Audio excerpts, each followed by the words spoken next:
So the first thing we're going to talk about today is material information. The Trading Standards has recently released the full list of material information that it requires estate agents as well as letting agents to provide on property particulars when marketing the property for either rental or sale. The majority of the information isn't different to what is required from consumer protection, from unfair trading regulations, which is stuff which cannot be omitted. Otherwise, it might impact the transactional decision of a consumer. Those of you that are regulated and registered with the Property Ombudsman, they're quite keen, and they have been for a while, on making sure that the sufficient information is presented to the consumer at the time of marketing or before they decide to sign the tenancy agreement or purchase the property. So Trading Standards have decided that because the CPRs were a bit vague, they didn't have a full list of things that might be important to a consumer. They've created this list in three parts, parts A, B, and C, and that each part outlines what's required on those property details. So part A actually came out in February last year, in 2022, and it had to be in place by May 2022. So there was a 3-month window. And included in that was property particulars having to state the council tax banding for the property, the price, whether that's the rental price or the purchase price, and of course for purchases as well, the tenure as well, whether it's leasehold, commonhold, freehold, such as that. Parts B and C have only just been released, so 30th of November last month they were released, and they have a lot more comprehensive requirements for this. So such things for B include physical characteristics. So that's just standard, whether it's detached, semi-detached, how many rooms it has, how many bathrooms it has.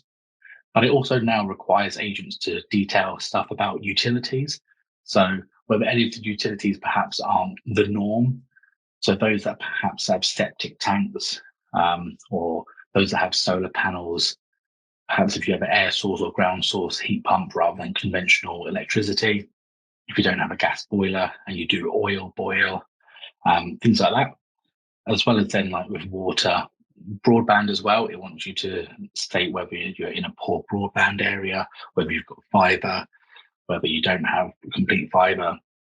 Also, signal for your mobile as well, mobile signal coverage.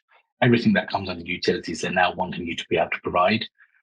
They haven't said it all has to be on like the first page of property details, but it has to be provided in an easily accessible way. So if, for example, you are advertising it on a web page, the first page may only have part A information, but then it needs to be only one click away to see the rest of the information. So you might have a bottom link which says more information here, and then if they click that, then parts B and C information would have to be on that aspect.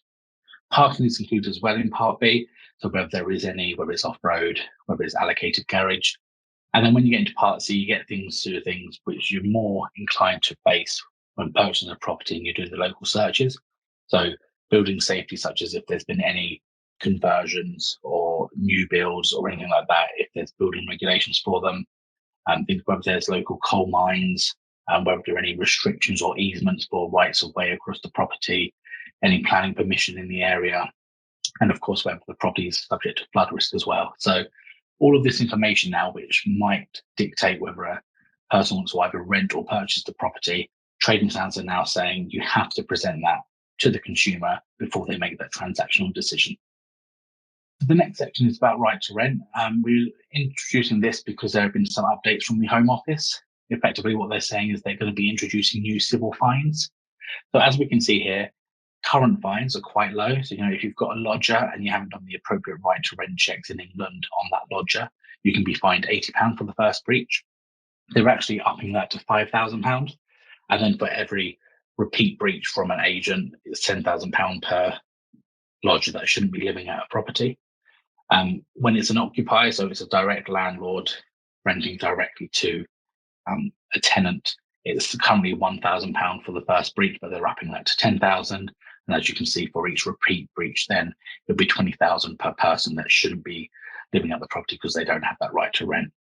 So it just goes to show, really, it's really important that you do those right to rent checks. You do them in a compliant way to get that statutory excuse, because the civil fines otherwise can really hurt your bottom line. So we thought we'd just provide a bit of information to do with anti-money laundering and identity verification that's been in the news recently. So In quarter one of 2023, HMRC has released how many firms they fined. And as we can see, they fined 131 firms for a total of £800,000. We speak regularly with HMRC, and they have now that we're well and truly past COVID, they are ramping up their efforts again, going back into agencies, letting agencies, estate agencies, and checking that everything is done accordingly. And they are taking on more resource to be able to hit more agents and check that compliance.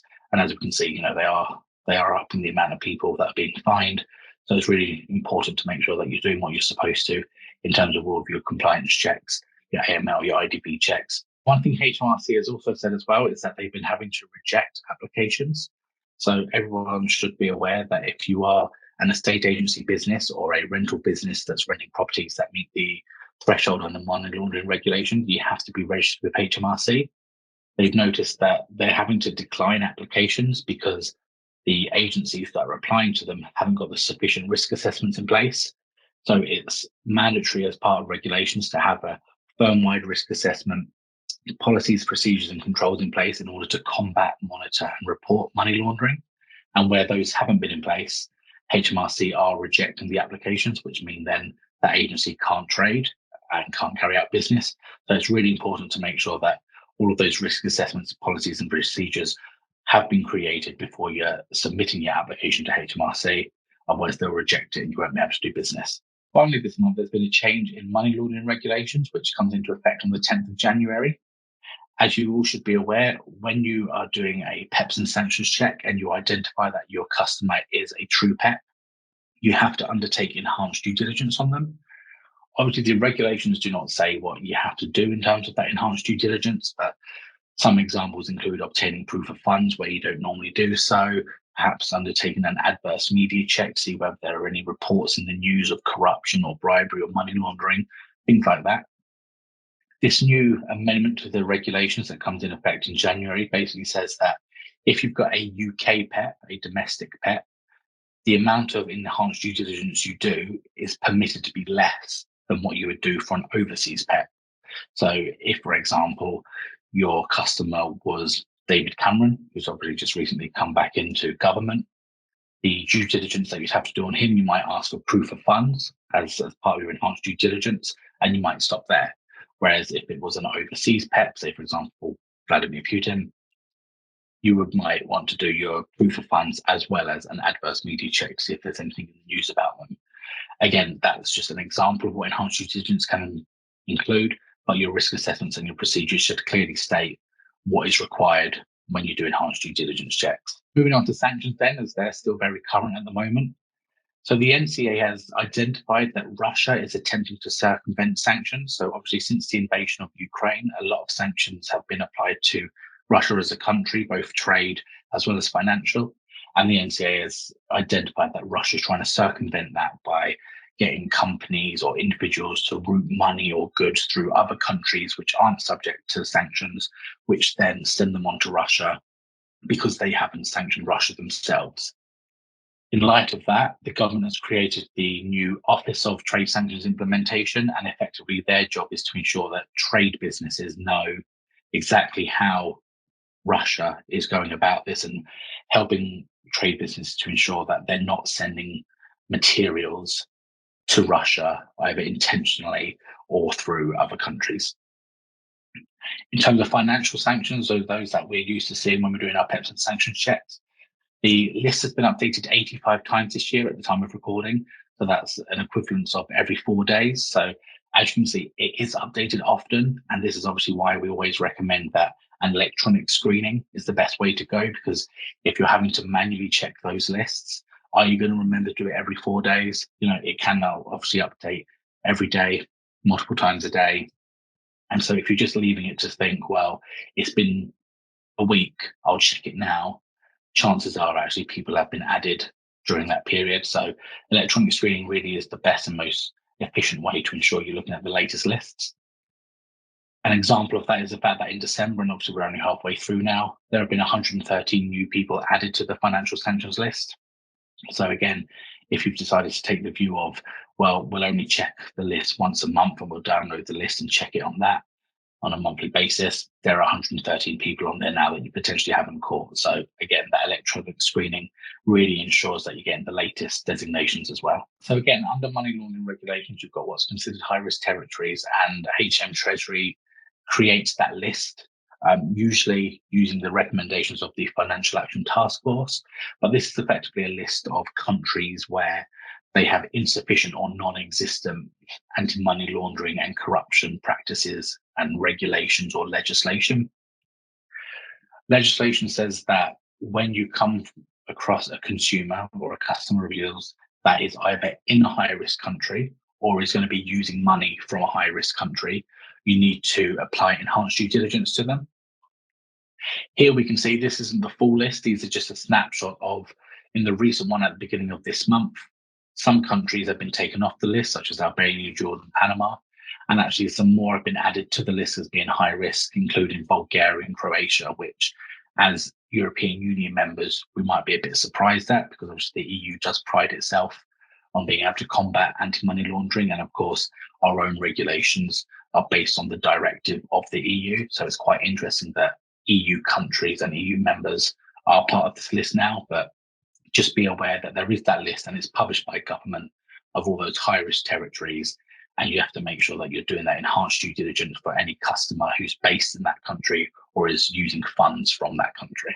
Final thing I want to talk about today is the register of overseas entities. So this actually came into force last year, August 2022.